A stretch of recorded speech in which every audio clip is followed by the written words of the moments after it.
And we do give a special thanks to Pillsbury, who underwrites this entire program and makes it possible for us to share the stories on a personal basis of incredible women who've accomplished incredible things in their lives. So we thank you for joining us.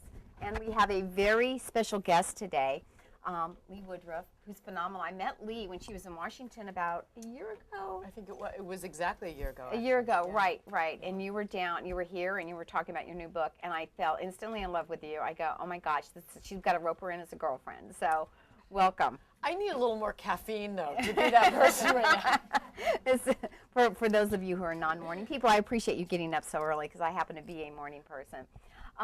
Lee, I've had the opportunity to read your book, and it's just phenomenal. And what I love about it is a conversation. It's a running conversation just with retrospect about your life. But one of the things we like to talk about is your life experience and how you got to where you are today and what you're doing. So let's kind of begin there. And you have to sit a little bit closer because we're on camera. Okay. It's like kind of uncomfortably in the zone kind of thing. No, I'm very comfortable. You smell good, too. Oh, thank you. So one thing, where were you born and raised? Albany, New York, that illustrious town of corruption and politics. All right. Oh, interesting. Yeah. Interesting. And how many siblings in your family? There are three girls, and I'm the oldest. All right. Oh, I'm the oldest too. Yeah. Interesting. And that type A. You can tell I'm the oldest, and people always kind of go, "Are you the oldest?" And I say, "Could it be my aggressive type A nature? Yeah. Would that be it?" Yeah, that might be it. We frequently, and in fact, we'll do it again here today. How many people in this room are firstborn? Oh, wow. Is that not an gosh. astounding statistic? Wow.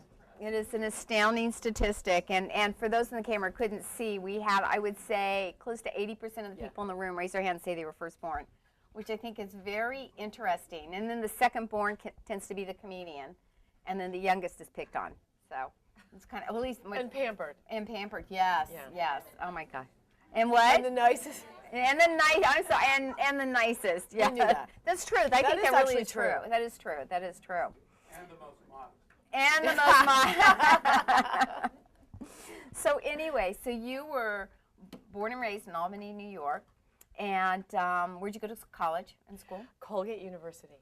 So tell me about Colgate. Upstate New York. I did not, being the oldest, I was sort of I was the test dummy.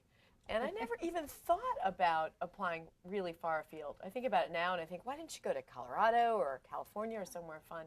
Never kind of occurred to me. And Colgate University is in upstate New York, not very far from Albany, New York. It was a rural environment. For me, it ended up being a fabulous place to be. It is a small school. My friends coming out of that school are still my friends today. It ended up being a fabulous education. And I did writing there and took writing courses and oriented myself toward English and literature. When you were a child, what did you think you wanted to do when you grew up? Be a writer, absolutely. You knew that. Yeah. And when you got to college, is that where you saw your career? No, when I got in college, I arrived there with like a peasant blouse and left there with an Izod shirt. That was the that was the 70s kind of then Ronald Reagan. Right. So everybody was about business and making your mark, and it was, we went in with like Helen Reddy, I Am Woman, and we went out thinking we were going to rock Wall Street and that we could have it all. Oh, interesting. Yeah. Interesting. And so I went into something I was completely unsuited for, which was reinsurance. It was 1982. It was just like, yes, I'm going to be 50. Yes, I have an AARP card and I'm proud. I'm going to laminate it and wear it around my neck. But it was the time when I thought to myself, I have to go into business because that's what, women are doing now. And I got a job at a reinsurance company. There were no jobs in '82. The market was dismal, like today. I was so unsuited for this. It was 2 steps away from actuarial work, and you don't even want me balancing your checkbook. My brain doesn't work that way. So, long story short, I sort of met a woman on a plane at this company called Porter Novelli, where my old boss Patty Hussein is, and ended up working for a PR firm that was based here in Washington. And doing a lot of writing and feeling like, okay, this is what I want to do. So did you then come down to Washington? I did. I spent 2 years in Washington at the headquarters in Georgetown and loved it. Did a lot of healthcare, a lot of social marketing, and cause-related stuff. Bill Novelli and Jack Porter had come out of kind of a Peace Corps background, and so it was about changing the world for the good. I worked on the high blood pressure account, right, Patty? I went to 48 states by myself in a rent-a-car, visiting with the state health departments and talking about the public service campaigns that we did. It was a great job. And those are such great experiences. And it is just those experiences where you have the job that wasn't right for you and that you hate it is as much a gift as the ones that really suit you, because it's just as important to know what you hate and don't want to do as what you want to do, and it helps shape you. So. Kind of like a husband, right? Yeah. You try out. You do. You kind of take one off the rack and see if he's going to work, and if he doesn't, you put him back. And right. And then sometimes you got one, and then you can't return him. And he's on sale, so now you're in big trouble. Exactly.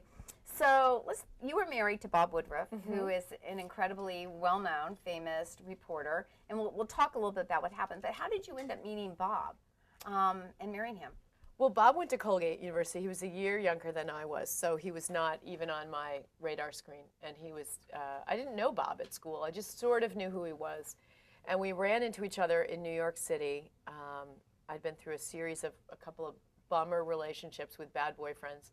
And we saw each other. He was a lawyer, is still a lawyer, and he was a summer associate walking through a restaurant. And I thought his name was Bob Woodward, which is how I introduced him to my sister, and he said, no, it's actually Woodruff.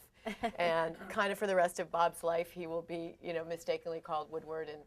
And a very cute story of, in talking to Bob Woodward after my Bob was injured, he said that there were dozens of messages on his answering machine after Bob got injured with people saying, what were you doing in Iraq? And so I thought, all right, at least Bob got to the level where sometimes Bob Woodward could be mistaken for Bob. But he was a lawyer. I married a lawyer.